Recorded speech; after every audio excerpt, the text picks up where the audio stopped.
Let's start that. Yes, now it's recording. Okay, perfect.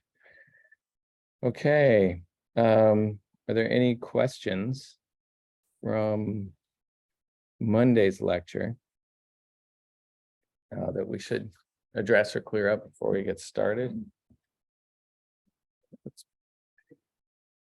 All right, so I'm just going to review a couple of slides from Monday, and it was the first foray into image quality. I believe you should have the chapter on image quality out of the textbook that we're kind of following along, and it's a pretty comprehensive chapter. And so if you don't understand what I described in the slide, it will most likely be in that chapter. Again, big important points are the point spread function and the modulation transfer function. Point spread function is the analytical function that comes out of your imaging device when you put a point in there to image, or a delta function to image. The Fourier transform of this function, i.e. what frequency components are contained inside this function, is called the modulation transfer function. And remember, it looked something like this.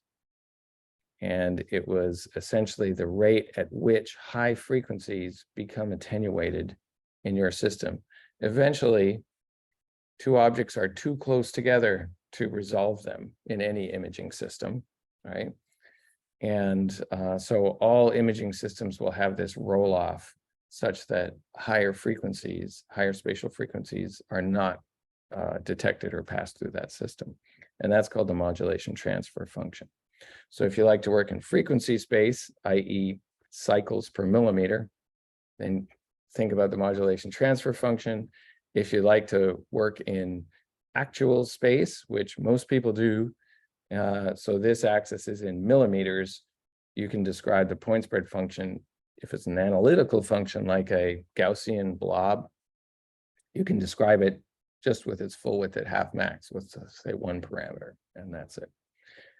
You can imagine how you define spatial resolution with this in a practical sense. If you know this function and you have two dots and you bring them closer and closer together, eventually, because you have this blob representing those dots, when those blobs eventually just overlap and you no longer know if you have two dots or one dot. And that distance at which that happens, right, is also indicative of the spatial resolution of the system. Okay, we looked at filters. We looked at the fact that if you think in Fourier space, any analytical function and any periodic analytical function can be created with the sum of discrete sine waves and cosines, where you have discrete jumps in their frequencies.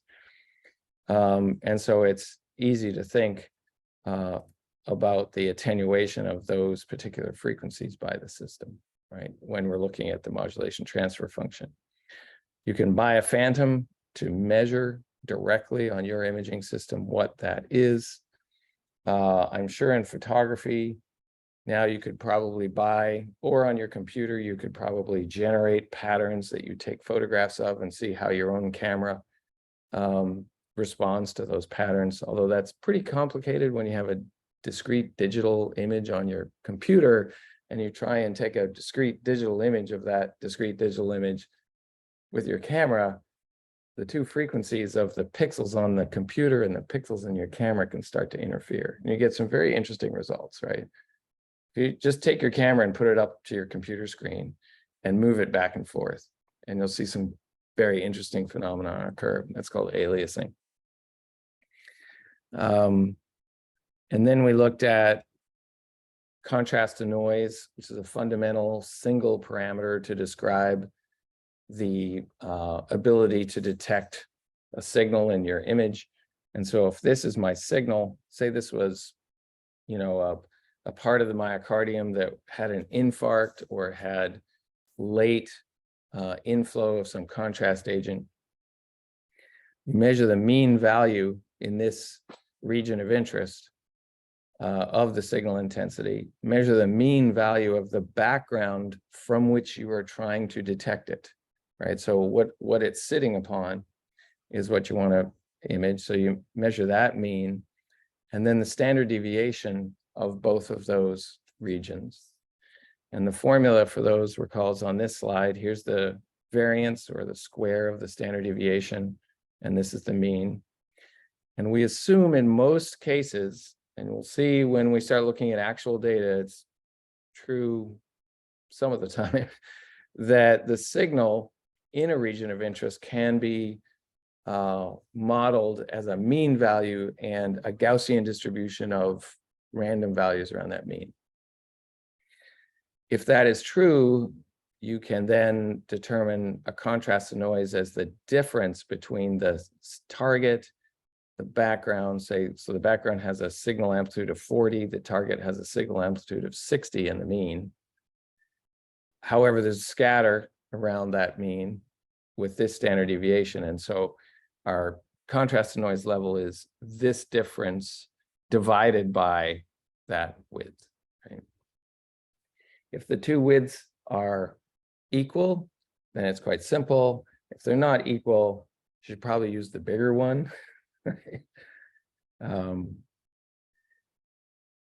And what else did we do here? Yeah, sure. In clinical practice, do clinicians actually go in and draw regions of interest, or is that more like automated? Yeah, that's a really good question. And do clinicians use a cursor, go into the picture, and actually measure signal amplitudes in the image? Very rarely. Okay. There are some applications where they will do that. If they have decided to do that repeatedly, usually the manufacturer will start to do it automatically for them. And so an example of that is if you take a CT scan to try and detect calcium in the coronary arteries, you can look through the scans and then you see a dot that seems bright. And the question is it bright enough to be calcium versus noise? And so you could put a cursor on it and say, well, you know, it's 6 times the standard deviation of the background. So my background is, say, 50, and this thing is like 300 above that, above the mean. Therefore, yeah, I think that's a true signal. In practice, what's done now is the computer does that, colors all of those pixels pink or green or something. And then the clinician looks at that map with the color overlay and decides what's real and what's not, right? Normally, that's how that goes. There's another instance of clinicians not using quantitative measurements when you think they would, and that is when they look at the dimension of objects, really small objects.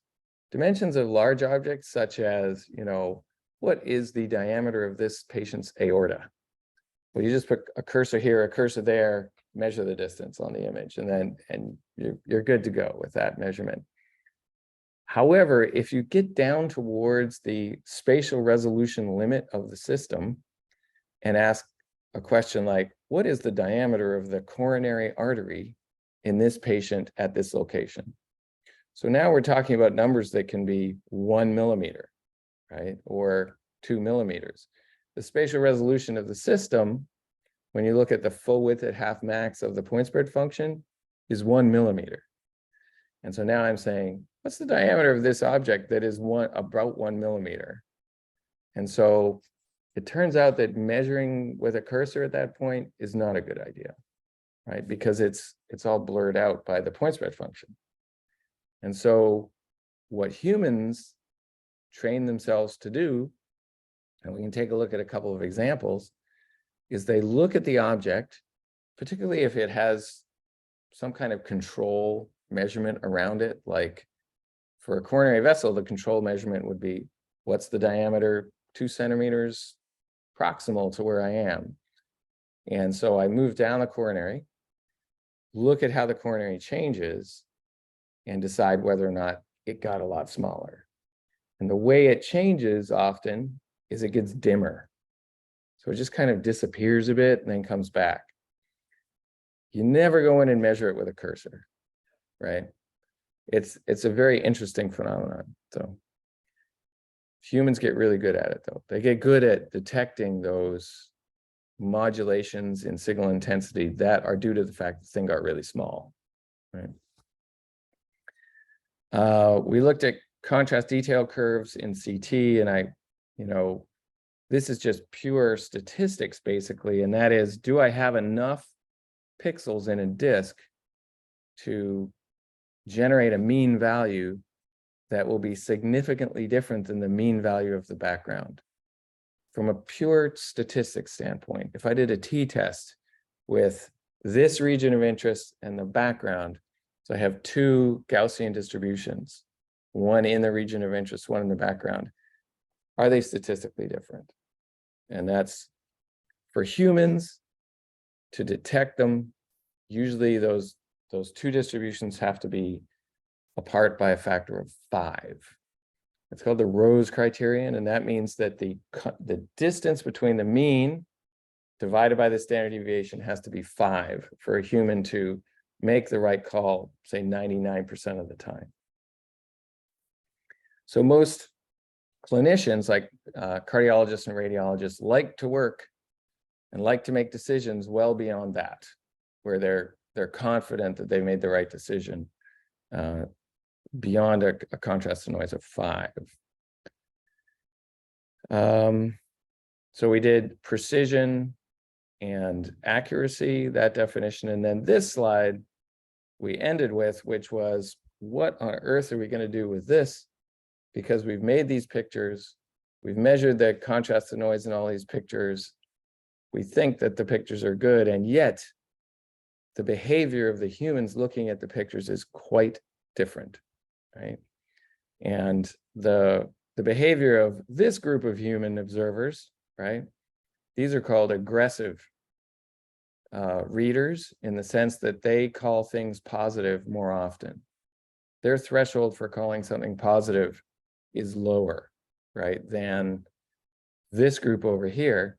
These people would be considered conservative, not aggressive, because they really have to be certain that that thing is positive before they call it positive. This is not image quality. This is human behavior, right? And you'll find it from one radiologist to the next, one cardiologist to the next. They have their own personal threshold for calling these things. So trying to measure relative quality of, say, 2 different imaging techniques, when you give it to people, the variability in the people sometimes dominates the variability in the 2 techniques, and so that the difference gets lost in the variability of the people, right? And so there are ways in which, for image quality, we have to try and incorporate the viewer, because this is who eventually is good. This is the person who's going to use the product, right? We have to incorporate them in the test, but we have to somehow take out their bias, for being either an aggressive reader or a very conservative reader, right? So we'll look at that, and this is usually done with something called a receiver operating characteristic curve, or an ROC curve, where you try and test the 2 techniques at variable thresholds of aggressiveness of calling these things, and we'll take a look at that. Okay, any questions on that? That was a quick review of what we did Monday. Those are the primary concepts that we're going to lean on. Where maybe I have it open already. Yeah, here. Okay. Okay, so let's get started here. Good. Okay, so here are examples of paired CT scans. These CT images of the heart are from the identical data. So there's no difference between the scans, the underlying data, other than the fact that this image was reconstructed from a number of photons that would be equivalent to setting the current on my X-ray generator to 70 milliamps of current. This is equivalent to making a picture when I crank the current to my X-ray generator to 700 milliamps. And so I basically get 10 times more photons. Okay, so there's a factor of 10 in the photons that were used here versus those used here, right? And you can see the first order of business, right, is that, well, the variance, if I did a region of interest right here and a region of interest right here, the variability of the amplitudes would be much higher here. So the sigma goes up, right, as the number of photons goes down. The other thing that occurs that we'll see is that, you know, the characteristic of the image in terms of its point spread function also seems to change. And we'll look at that in this second example, especially down here. When we look at the difference between these two, between this one and this one, the difference on the mean should be 0 because they're the same picture, just with different signal to noise. And so this really should be just residual noise. You can see something else is going on in CT, right? When you have fewer photons, they must be doing something with the reconstruction, because we start getting these sort of wispy features here, you know, that is the difference between this and this. And basically what's happening is the edges in this picture are sharper than the edges in this picture. Okay. So what in the recon that you buy with the machine, not the one that we do ourselves, but the one that you buy with the machine, when they do the reconstruction, that algorithm looked at this data and said, man, I have too few photons to just use normal reconstruction.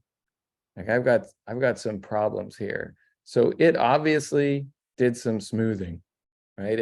It averaged some measurements together in some way, and it pulled out an image that's slightly smoother, right, than this one.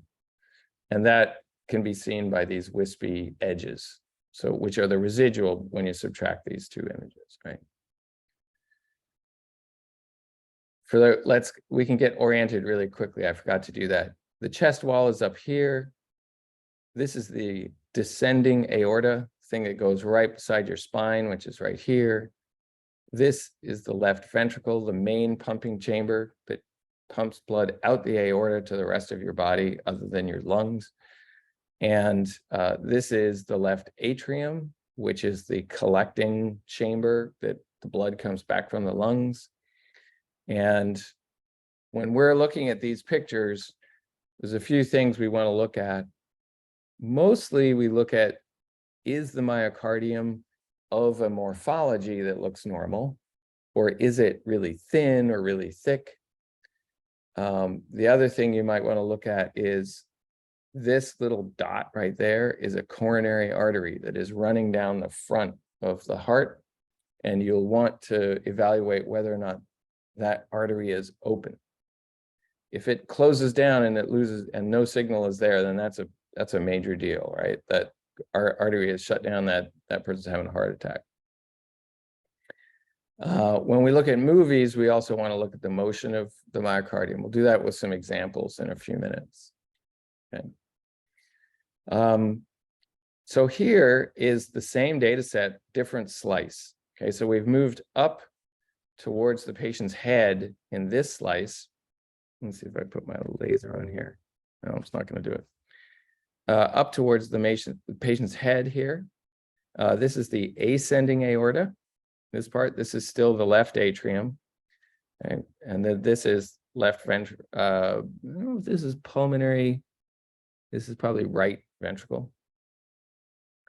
And then there's this very bright structure here. This is where the left main coronary artery of the patient comes out here and then goes along. It will go along here to be the left anterior descending coronary artery. And when we look at the difference between this picture and this picture, again, the factor of 10 in photons, that object is completely different. So in the difference, you can see that there is a lot of residual signal here. This data, because of the lack of averaging required in the raw data space and smoothing, was able to reconstruct a very sharp picture of this thing right there. I believe. Okay.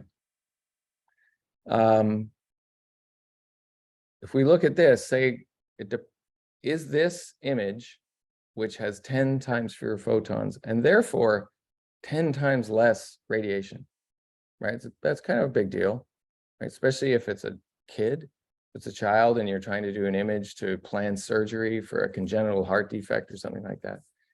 Can you use this picture, right? And so it depends on what you're going to use it for, obviously. Is the image quality high enough here to say that that's a good study? If you wanted to estimate the blood volume in the left ventricle, so basically the way you would do that trivially is you would count up all of these white or lighter pixels that are blood versus myocardium. So you would count these up. You would get a very precise estimate of the blood volume from this picture, right?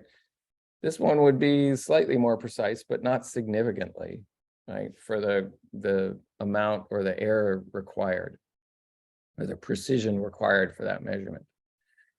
And so that would be fine. If that's what you wanted to do, then these images are just fine. If what you wanted to do was say, well, is this left anterior descending coronary artery open, right? Is it full of blood? So I look at this picture on the left, and then I look at this picture on the right, and obviously this picture is no good for that. It's not helpful, right? So for very high resolution isolated structures, we need more photons, right? Otherwise they will get blurred out. If we look at this structure in particular, right, and zoom it up, so now you can actually see the dimension of the pixels in this image, right? So there's these little squares here that when we just like count the number of pixels across here, we're counting across each one of these boxes, right? Obviously, the fact that you can see the squares is just, it's an artifact, right? That is not the way the object is constructed. It's not a Lego model. So having those squares there is kind of goofy in a way. You shouldn't have them there. You can just put 4 times as many pixels and get rid of them, right? You don't change your resolution, right? The same picture is there. It's just rendered with an adequate number of pixels. But eventually, when you start looking at small things and you zoom up your CT scan, eventually you'll start seeing these little boxes, right? And that does give you an indication of what the spacing is between the pixels. Remember, it does not give you an indication of what the spatial resolution is because, hey, was that right? What, are we on Wednesday? This is Wednesday, right? Huh.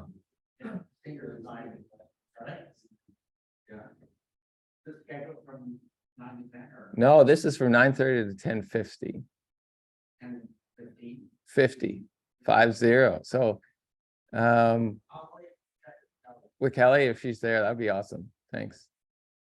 We all couldn't have been wrong on the room, right? Yeah, I think that's what it says in the schedule. Yeah. I don't know. We'll keep going just like nothing ever happened. We'll see how that goes. Oh, sweet. Thanks. Okay. All right, great. Where were we? Oh yeah, I was talking about the pixels. You don't need to see these pixels, but sometimes they're kind of useful because you can sort of see the dimension at which the image has been reconstructed. But oftentimes students, and even when I'm reading papers, people give this pixel separation as the image resolution. That is false, right? The distance between each one of these boxes, it's sort of an easy way to say, well, what's the dimension of my imaging voxel? Therefore, that's the spatial resolution. That is not true, right? that is the dimension of the voxels that have been used to display this picture. You can use 10 times as many voxels and you will get a much better looking picture. Right? You won't have those boxes. But the picture itself, the blurring stays the same. Okay? So the reason that confusion occurs probably is because you have a discrete array of detector elements that have a separation, right? And it turns out that separation of the detector elements is about a millimeter. And usually the voxels that are in here is about a millimeter or sometimes half a millimeter. And so they get a little confused. Definitely your spatial resolution does depend on how many detectors are in your detector array. If I have 1,000 detectors, I can do a certain spatial resolution. If I have 2,000, I can do higher spatial resolution in my picture. Okay. So, but now you look at this and this structure is really distorted. And the reason it's distorted is because we've lost spatial resolution. It's been averaged out. Right? It's a very interesting structure, right? Does it look like it's physiology?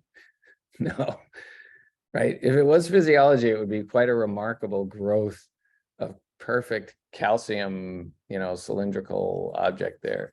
It's actually more than likely a stent that has been placed in that artery. And so in lecture 2, when we looked at heart disease, remember there was a description of putting a expandable stent in an artery. So that gets pushed up on a catheter. It gets usually positioned under fluoroscopy, and then the balloon is inflated, and then you hope that stent just expands the artery and stays there. So it opens that artery. That saves many, many lives. Doing that, people who come into the hospital with very serious heart attacks, EKG abnormalities, crushing pain, you get them into the cath lab as quickly as possible and open the artery, and you can save muscle that is distal to that lesion, right? That closure, if you open it up fast enough. So a lot of people get saved by that. If it's not a crisis and you just have sort of chronic ischemia, it has never been shown that getting a stent versus going on the best meds will cause you fewer heart attacks, right? So it's a complex issue when you have something that isn't an emergency. If it's an emergency, there's no question you should get a stent. Okay, so we're gonna look at some examples of looking at image quality using a few pieces of software that we're all going to have to get to know in order to do our projects, etc. So I think I'm going to give that demo now. I can't seem to get out of there. Okay. Okay, yeah, let's do that now. The first thing we're going to do is we're going to look at some demos. Here we go. 3D functions. Yeah, okay. So these files are what are called DICOM files, and it's a medical imaging standard where you have an array of, say, 16-bit numbers, and it can be, say, 512 by 512 by 256, so some array, and it will go into this DICOM file. The DICOM file has a very specific header.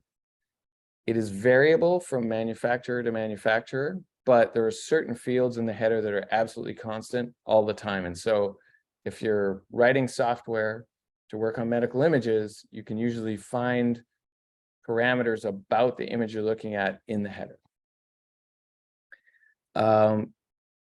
One of the programs that we're going to look at in terms of analyzing pictures is something called ImageJ.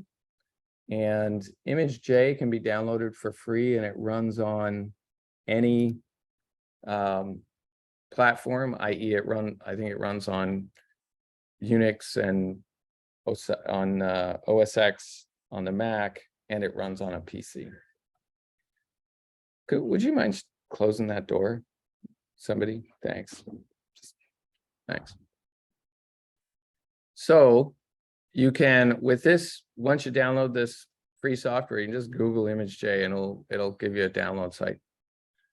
We can bring in a picture, and you just drag it into there, it will open up that picture.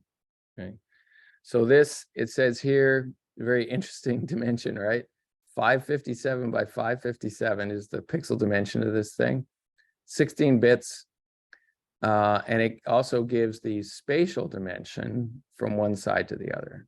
Right? We can look at the info of that picture up here, and it gives us basically a lot of information about how this image was taken. Okay, so it says, so these numbers here, this is called the DICOM tag, 0018, 0060, gives you what the kilovolts were set to on the X-ray source for this picture, right? This one gives you cine rate, which is 15 frames per second, right? And so when you're trying to figure out quantitative measurements in these pictures, it's often well worth your time to go into the DICOM header and see if it's there. If you just Google DICOM header tags, you'll get a whole dictionary of these numbers and the title for what the basic parameter is for that number. And yeah, so here's primary angle, position, secondary angle. These are how the angle of the source and detector with respect to the patient, etc. Okay. So this is an interesting looking picture. This is a coronary artery angiogram. And this object up here in this right corner is a plastic catheter that's been inserted into the patient's, normally into the patient's femoral artery in their groin. And then you move that catheter up the descending aorta around the arch. And then you're coming back down towards the patient's feet, and you engage that plastic tube with one of the two main coronary arteries that are at the root of the aorta. And that's what's happened here. It's been engaged with the coronary artery orifice right here. And then you inject dye into the coronary artery. And so the dye only goes down the coronary artery. The dye has high concentrations of iodine in it, which turns out to be a very good attenuation molecule for X-rays. Iodine absorbs a lot of X-rays, has a big electron cloud, absorbs X-rays. And so you get high contrast between this vessel and the background myocardium. This image is a true volume projection through the patient. So if I put my cursor anywhere on this image, the line that the X-rays went through, they entered the patient at the chest, they went through this coronary artery, and then they exited the patient's back. Okay, so this is a true projection of all that stuff, right? And the reason you can see the coronaries is because that dye is in there. Otherwise, it would just be a very mushy, low contrast kind of field of view. So, question, we can see these really well, right? We can see this coronary artery quite well. And who can guess what the signal to noise is of this artery versus the background?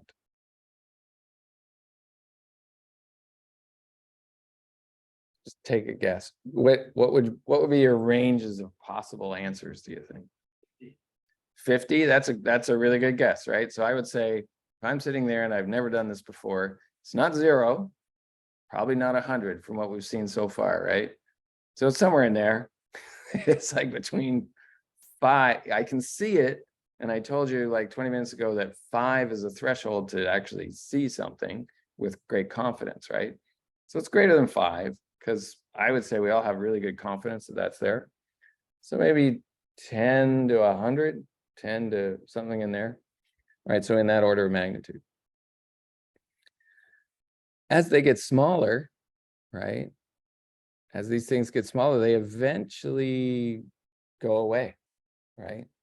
2 reasons why they could go away. One, the contrast hasn't gone that far yet, or it just gets too small, right? And there just isn't enough iodine versus no iodine to see a difference, right? So eventually these things get small enough that they disappear, okay? So one way of measuring signal to noise, and this is this program that we've got here called image J, is let's make a profile through this and we'll see what the signal values actually are, right? So I can just draw a line right there, and I now know that, see that little dot there? That means this is going to be in the center. And when you say analyze plot profile, a graph comes up. And that graph represents all of the numbers saved in the image file along this yellow line, okay? And here they are. And this is nice. It uses this scale factor to put this in millimeters, right? And so now we can see along this line, here's the signal that we're seeing. So where's that coronary artery? Well, it's pretty simple. It's right in the middle. It's this dark thing. So we're going along, and then whoop, I get the dark thing, and then I keep going. Right. Now, okay, so the mean value of this background, if this is 90, this is 100, is probably like here, like 95, right? The mean value of the dark part, we're going to say is like 75, right? So I've got 75 down here. I got 95 up here. So that's 20 is the difference. And now the question is, well, what is the variability of this background, right? Well, it's about this much, right? Which is like one of these squares. So it's about 10. Okay. So then this is 20 divided by about 10. What's 2? Right? So that's surprisingly low, right? So you can see it this high, right? So perhaps we're overestimating the noise by saying that, oh, look at all this variability. Maybe this is actually structure. This thing here is probably that vessel right there. This thing over here is this vessel right there. You know, they're half the contrast of that big one. So we have a problem, right? And that is our signal that we're trying to measure and is basically dominating any kind of estimate of the noise. So it's hard to estimate the noise, right? It's like, how do I manipulate the signal to estimate the noise? So one thing you can do, and we're going to do it right now, is we'll read in another picture that was taken very quickly after this one. Right? And maybe in that picture, there'll be a place in the image that didn't change at all from one time to the next, right? So let's go back to this back here. So let's read in this picture, which I believe is like the next time frame in the sequence. So it looks like this. We'll put them like this. Okay. This guy here. And we can, so if we look at it and we say, is there any differences here? Doesn't look like there's a ton, right? But what we can do is we can just subtract the two pictures. And to do that, we'll go up into, I think it's image calculator. There it is. So let's take that second one that we just read in, right? and we'll subtract it from the first one. And we'll create a new window and make it 32-bit float in case the numbers are really close together. We'll do that. So now we have our two primary images. Something did happen say this is 1/15 of a second later, right? It was 15 frames per second in that header. So in a 15th of a second, this image turned into this image, and when I take their difference, it looks like this. Okay. So obviously the vessels are moving, right? Because we're getting this kind of shaded diagram where it's dark on one side, bright on the other, right, for the difference. But there are places in this picture where the vessels are not moving, right? And this then should be noise, right? That's what we should see here is noise. What's going on over here? It looks super quiet over here, like there's no difference. And I think what's happened there is we have actually, because it's so bright here, they're both the equal value, and it's just a saturated value, right? It's as bright as it can get. And so that's why the difference at this point looks like it doesn't change. It's just got a value of 0 everywhere. Now, if you look over here on the ImageJ little control panel, as I move my cursor around here, values pop up over there. And so these are the values of the location of my cursor and the value of the picture. And you can see they're integers, and they're somewhere between, oops, sorry about that. 0, -3, etc. So that's what our data looks like. And the reason that is because these are integer values in the actual picture, right? They're probably 16-bit signed integers, right? And so here they're going to be integer values for the differences. So let's take a look. Now we can estimate maybe the noise in the background. We estimated before it was like just looking at this, blah, blah, blah, blah. We said it's about 10. So to estimate the noise better, we turn on an ellipse up here with a left button click, and now I'm in ellipse drawing mode, and I can just draw an ellipse over a fairly large field of view, a lot of pixels, right? And if we go to analyze and say histogram, so I'm going to make a histogram of all the points back there inside that ellipse. Okay, 256 bins, that should be fine. Max auto go. Okay, so here you can see they have discrete values, right, in this histogram. The range of values is -15 to 13, and the standard deviation is 3.7. Okay, so really that is the actual noise that's on our scan, is this 3.7 divided by √2. The reason it's divided by √2 is because we use two pictures with random noise and their difference to get them. And so in that operation, you increase the noise of your estimate. Yes? Oh yeah, okay, yeah. So if you do this to get sort of flat constant areas to measure the RMSD, or the root mean square deviation, when we do that, it's √2 times the true value. So 3.7 divided by 1.4, right, is our true standard deviation in the picture. And you know what? It looks like that. I mean, it looks pretty darn smooth, right? It's a good picture. And so now, if we trust this difference, which was 20, right, and we're now down to a standard deviation of 2, then in fact, that's why this looks like it has a contrast to noise of 10, right? So that's what contrast to noise of 10 looks like. Okay, any questions about that? Yeah. Actually, does the noise ever correlate? That's a fantastic question. If the noise was correlated between those two pictures that I just chose, for example, something about the system has a long time decay such that the pixels don't change at 15 frames a second independently, then yes, my differences would be diminished by that, right?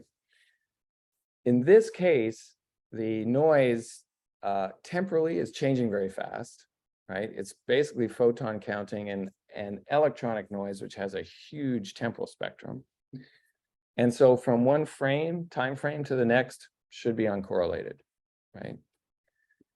Your question has real relevance when you say, if I take this slice and the next slice in my volume and assume they're independent, that's actually not a great assumption a lot of the time, because most of the time you oversample such that those two slices will be dependent, right? So you need to figure out how far away do I have to move in space and how far away do I have to move in time such that the random noise is truly independent. That's a really good point. For the most part, for CT and MR, you don't want to do adjacent slices because they will be correlated. And knowledge of what the point spread function is in all dimensions is the way to decide how far away do I have to be before they're uncorrelated. You want to be a few standard deviations of it or widths of that point spread function away. The temporal dimension is an interesting one in that if I put a cursor at a pixel and then take 100 pictures in time, and the statistics of the variation in that pixel is equivalent to the statistics I get of any one of those frames, and I take a region of interest that has 100 pixels spatially, if those two conditions give me the same root mean square deviation, that's called an ergodic process, right? The variation in time and the variation in space around my value are, if they're equivalent statistically, then that's ergodic.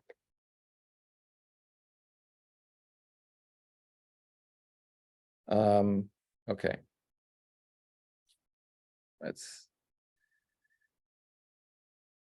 So that was looking at signal to noise in an X-ray CT scan. And so this is like also a little tour through this function image J. And we'll use this for some other examples as well.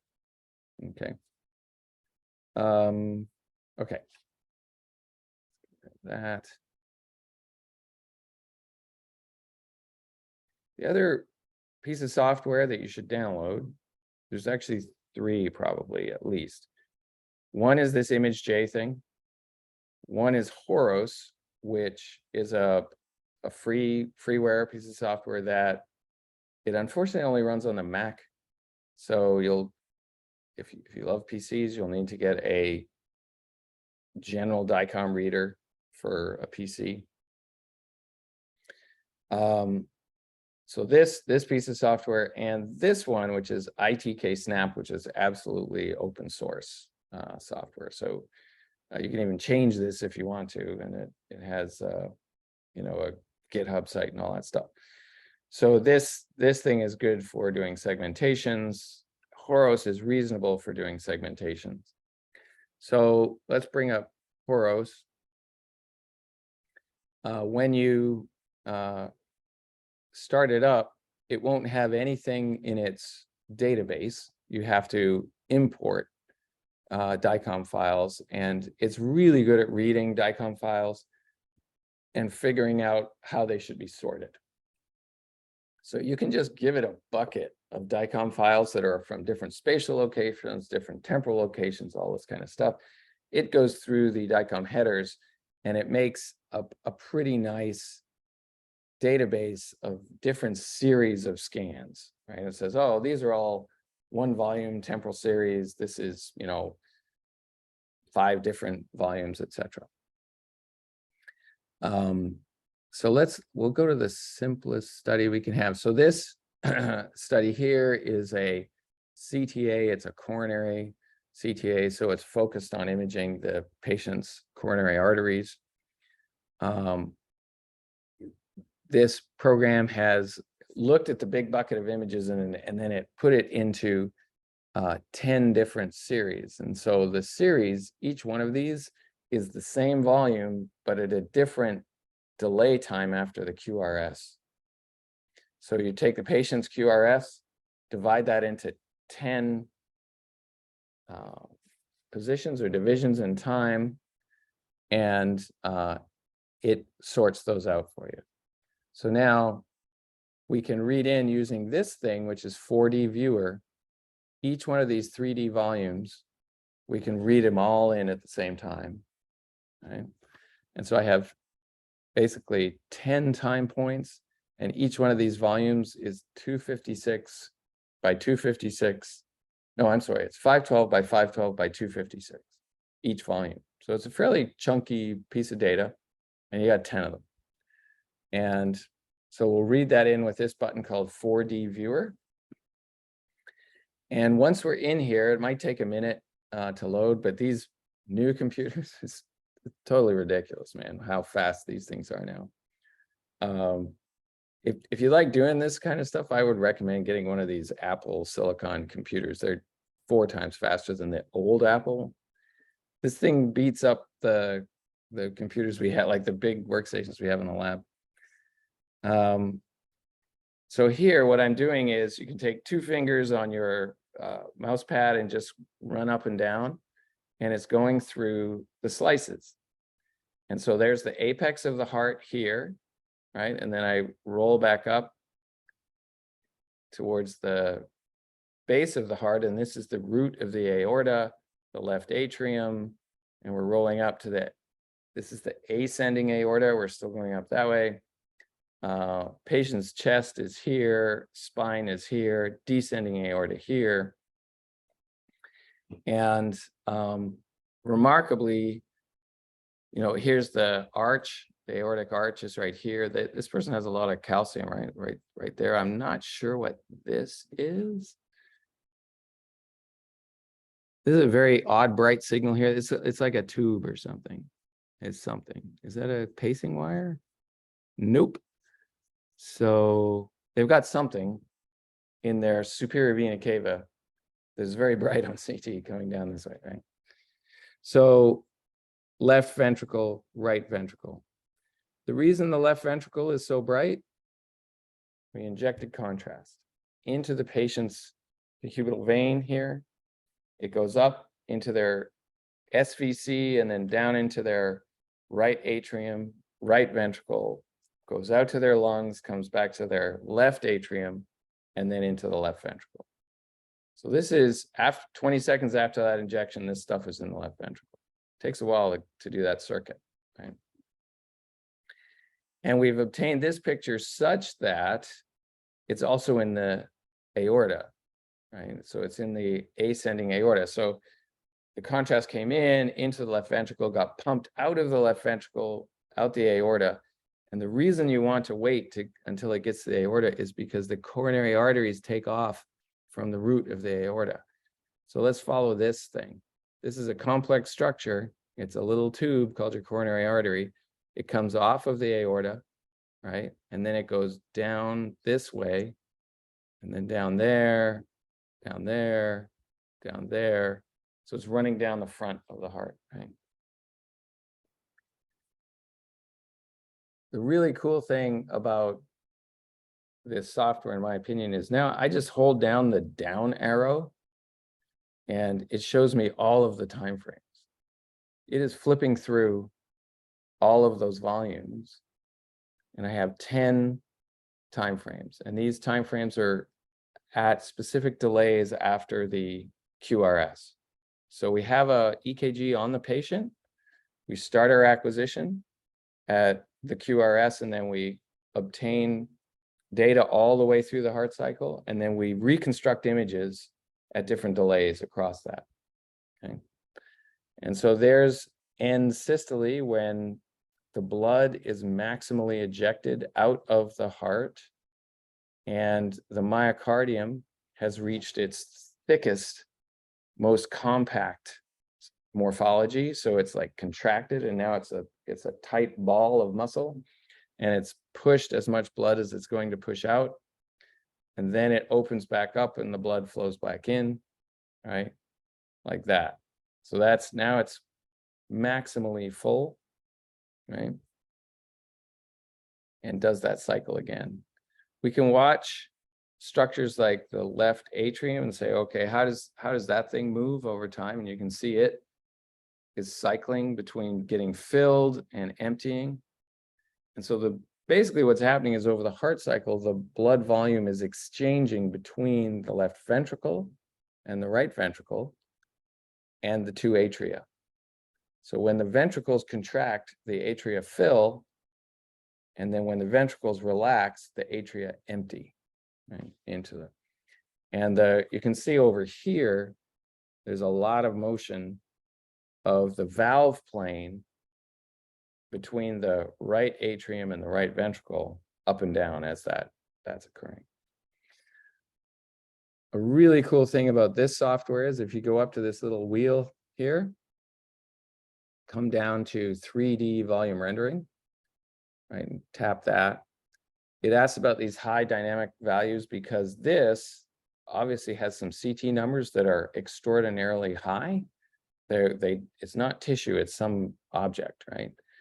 And so this is asking, do you want to just clip this thing and keep your dynamic range reasonable over the tissue, or do you want to put the dynamic range over everything?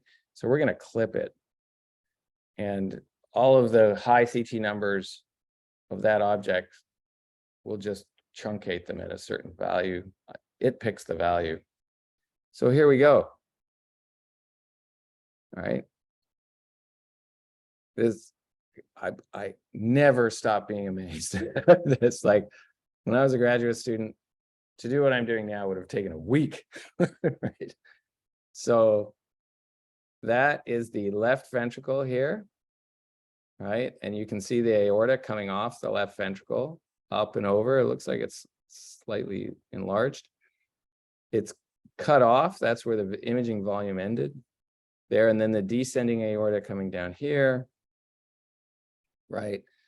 What are all these little chunks of calcium in this person? It's very interesting. They've got all this calcium floating around in their body. So what we can do now is these scissors over here. You can just click on that, and now I'm in scissor mode. And so hold down the left button and just draw a line that captures the main features of the heart. And outside the line, we'll have features of the ribs and everything like that. If I hit return now, it will just blank out everything that's on the outside of the green line. If I hit delete, it would delete everything inside the green line, but there we go. I don't know what happened there. So let's go back to our little box here and we can rotate this thing around. All right, so now, my goodness, so this is some kind of, you know what it probably is? It's probably a catheter for injecting a drug directly into the heart. So this person probably has a port on their chest, and then this catheter goes into their SVC, and then when they need to deliver a drug, they'll just poke it in there and then give it straight into the heart. I forget what it's called. Okay, so now we've kind of isolated the heart, right, which is terrific. To look at all the bits and pieces. Whoops, I gotta plug in my computer before it dies. That could be anticlimactic. Let's go.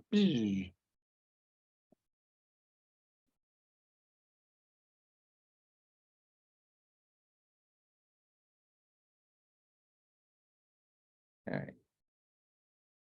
Let's plug it in over here. Saved. Okay. Now watch this. So you go up here. This is called the 4D player, and you hit play, and you can see in 3D what that thing actually does, right? Which is phenomenal. I mean, there's no other imaging modality that lets you do this, right? To look at something with such high spatial resolution. I'm going to change the color a little bit and look at the 3D structure over time like this. It's just phenomenal, right? Are we watching the blood volume, not the myocardium? That's exactly right. So what you're seeing here is we have threshold out everything that's of that have low pixel values. What we're looking here, and the reason we can see transparently to this, is these are the bright pixels in the blood volume. And so we just set the threshold such that everything else just is transparent. Okay. Now, and that's done with this control here, which is basically the center and window. So center is like what is the pixel or the brightness value that's at my center. So if I go up, if I bring this up, it essentially eliminates everything except that very bright object, right? And then as I go down, things start to appear. So these are the extraordinarily bright blood pixels. And then as I pull farther down, I'm going to see other features of this patient come into view, like their coronary arteries, right? So now I can see the surface of the heart and the coronary arteries on the surface, right? Just by changing my threshold here. Let's take a look over here. There's an interesting possible project, I think, which is, you see how the vessel itself, this is the right coronary artery. Okay, that big tube going along here. I don't think anybody has used the detection of the location of the root of the right coronary artery and the root of the left system, the left main and LAD. If you segmented out those little chunks, and they're pretty simple to segment out, right? They're very, very visible and you can see them. And then you track those things over time to give you a very good estimate of what the valve plane trajectory is. So the valve plane in the heart moves from it, towards the apex. See how the apex of the left ventricle is essentially stationary. The tip of the heart doesn't move up towards your head when it contracts. It stays pretty well in the same place. What happens is the valve plane, as the atria fill and the ventricles empty, the valve plane moves down towards the atrium. And then when the myocardium and the ventricles relax, they pop open and the valve plane pops back. That motion is measured in echo, and it has a clinical name. It's called E prime motion. And it is quite predictive as to whether or not somebody is doing okay. We could measure E prime like nobody's business, right? Because we have these features right at the valve plane. So we have it at the root of the aorta here. And then when I change the contrast, you'll see we also have a really nice structure. The mitral valve ring can be detected really well in these data. And so you could use those two structures and come up with a really good estimate of that number, right? The aorta moves about the same as the valves do. Yes. Yes. I mean, well, that would be something you'd have to validate first. You would look at the motion of the mitral valve plane and the motion of the coronary root and say, are they absolutely correlated, right? In most people, they will be. In some people, if they have very weird regional disease, they might decouple. But I think in most people, they will be. And so there you can see. And so and now another really interesting thing is, you see how this vessel changes its configuration as the heart contracts? So this vessel down here, look at the angle here. So I've got a tube. The tube is essentially laminated to the surface of the contracting ventricle, right? It doesn't slip on that surface. It's stuck on that surface. And it's embedded usually in some fat. Out here, not so much the fat. Up here, you've got this fat, so everything's pretty stiff in the fat. But once it gets down here, I mean, look at if you were to measure mathematically, like what is the conformational change of that one-dimensional function in 3 space And it's just like, meow, it's changing its geometry, right? And they're really cool fiducial points that nobody uses to measure deformation. I've never seen anybody use them to measure deformation. So if you were to go down and frame by frame, you segment out the coronary, and then you look in that box of space and say, well, how does that box of space change its geometry? Like, what is the local strain tensor at each point? You would get a very nice local measurement of, basically epicardial deformation of that heart, right? You don't know what's going on underneath there, but you certainly know what's going on the epicardium, right?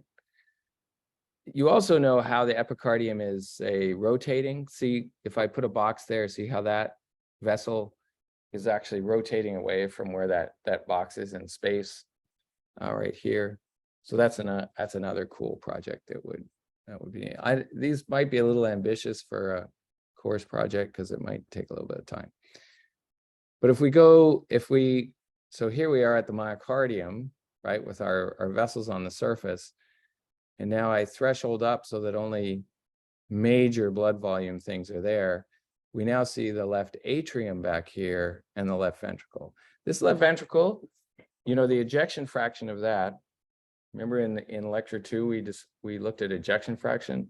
It's the volume of the ventricle so I can control my frames up here with this 40 player. So this one is where the volume is the biggest, right? I measure that volume to within a ridiculous precision, less than a millimeter or a milliliter, probably like a 1/10 of a milliliter or something.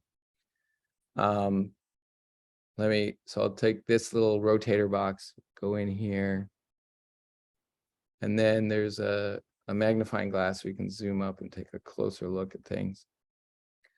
And then, so this is 0, 1, 2, 3, 4, say 40%. I click there. That's how much blood is there at end systole, right? That looks like the smallest. There to there to there. Okay, so that one is definitely end systole. That's where the blood volume is the smallest. And there ain't much blood there. So this ejection fraction looks like 75%, 80%. This looks a little abnormal, right? Most people, ejection fraction is like 60%, 50, something like that, 50, 60, not 80. So this person is, for whatever reason, really ejecting hard. And sometimes it's a really simple explanation. Sometimes they're really nervous because they're in a scanner and they don't like being in the scanner, and they're like, what is that noise? And so their adrenaline shoots up and their contractility shoots up, their heart rate goes up, so sometimes you can alleviate those conditions with pharmaceutical intervention like metoprolol or Valium or something like that. But definitely this person's ejection fraction is super high. So the other thing that is available to us is like this feature here is the mitral valve, right? So if I turn on the movie, you can see where the left atrium becomes left ventricle. Like that line is quite distinct all the time, right? And so that gives you the motion of that valve plane up and down, right? The other thing that's of real interest, and nobody has really studied it because up till now you couldn't really study it, is the actual contraction of the left atrium. So let's try and cut away. I'm going to cut away. Let's go back to our magnifying glass. We'll zoom out a bit. We'll put our scissors on again, and we're going to cut away the spine like that. And so now instead of hitting return, if I hit return at this point, it keeps the spine. If I hit delete, it deletes what's inside the little box, right? And so now I've cut that thing away. And I can rotate up. Whoops, where's my box? Rotate up. And I can get rid of some aorta. We might want the aorta later, but too bad. We're gonna get rid of it right now. So you can see this gets to be a little arduous. But the fact that you can do it still amazes me. It's awesome. Yeah, so segmenting out this thing, which is the left atrium, is a little tricky, right? Because it's embedded in all this other stuff. And so if your segmentation program jumps, it starts growing out into these surrounding structures. So segmenting this thing would be a great project too. We have many data sets. We could train a neural net to segment out this left atrium. And what is not really appreciated is the motion of the left atrium during left atrial contraction. So you can see blood is sort of oscillating between left atrium, left ventricle, left atrium, left ventricle, right? But there is a hitch in the left atrial contraction where it activates, the muscle activates, and it activates a good 150 milliseconds earlier than the left ventricle. It activates at the P wave on the QRS, and it basically sets off the pattern of normal cardiac rhythm is the pacing in the atrium. And so if we look at it here and we look at the next time frame, see how it kind of collapses a bit, and look at the next time frame, and then it really crunches in. That is active left atrial contraction. And what happens is that this roof of the left atrium also shows this contracting. See how here you'll see it sort of kick right in there. We would like more time frames. But one of the things is, see how the pulmonary vein that's coming into the left atrium, see how its geometry changes when the left atrium contracts.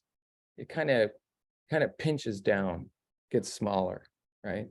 And it's pretty simple to understand why, is because all the pulmonary veins, as you move away from the left atrium, are embedded in the lung, and they don't move at all. And then you get closer and closer to the heart, and these pulmonary veins start coming together to make these large pulmonary veins that enter the left atrium. So they come in and they enter the left atrium, and now they are subject, at some point, we had stationary tissue here during contraction. And now as I get to the left atrium, I have left atrial contraction. I have a dynamic tissue, right? So I'm moving from a stationary vascular tissue into a dynamic myocardial tissue at this transition. And it turns out this is where 80% of left atrial fibrillation, which is like a self-sustaining random excitation that causes basically a heart disease called AFib, and your heart rate's very abnormal. 80% of the cause of that is from tissue right here in this sleeve. And the reason it's thought is because it probably is getting stretched in some abnormal way, right? And so when they try and do radiofrequency ablation of left atrial fibrillation, this is a treatment that works on first time, it works in 40% of the people. If you do it twice, it works in about 65% of the people. But what they do is they take a catheter and they burn, essentially they isolate this little piece of tissue right here. They burn a ring around that entrance. They just isolate that pulmonary vein, and then they move to the next pulmonary vein and they burn a ring around that. They come to this pulmonary vein and they burn a ring around this. So you get a left atrium that has ideally these circular burns that circumvent where the pulmonary veins come in. Then sometimes they will, with those rings, they'll put a burn right across here and a burn right across here to try and break the whole thing up. And what the burn means is that the myocardial excitation stops there. It can't go through it, right? And so it stops this random pattern of excitation. one question I would have is like, what is the strain, the actual deformation of the tissue at these points? What is the transition from absolutely no deformation in the vascular tissue to high deformation, high gradient of deformation in the myocardial tissue in the left atrium? Secondly, what would be fascinating is after they make these burns, right, and the patient is no longer in atrial fibrillation, what does the function of the left atrium look like?